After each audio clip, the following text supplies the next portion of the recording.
жашоочулар 400 000 сом акча чогултушкан. Айрым дүкөн ээлери болсо өздөрү эле 100 000 сомдук арак-шараптарды кошуп, 1,5 миллион сомдук товар айыл четине жүк машинасына жүктөлүп чыгарылды.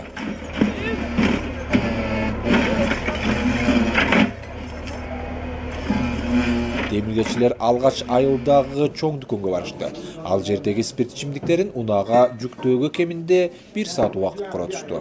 Дүкөн ээси Болотбек Ажыбаевдин айтымында анда жалпысынан 200 000 сомдун спирт ичимдиктери болгон. Бирок демилгени колдоо максатында 165 000 сом гана алгандыгын белгиледи. Келишти, текшеришти, өздөрү текшерип неме болду. Анан 200дөн ашып кетти чындыгында меники. 200дөн ашып кетти дагы, анан мен bu жерде 165 000'di макул дедим. 165 000'di бергиле, калганы өзүмдүн шотума болсун. Мен силерге бул поддержка кылгам. Эми Кудай буйрса сактайбыз.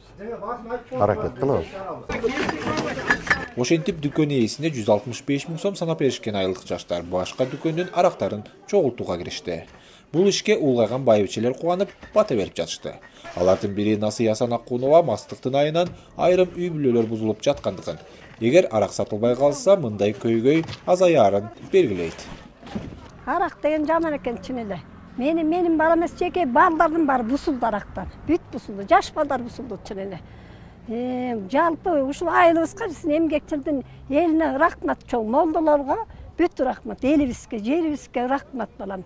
Чоң рахмат, ушу аракты токтотконуңар, токтойбу арагыңа деген, деди кайта чыгабы.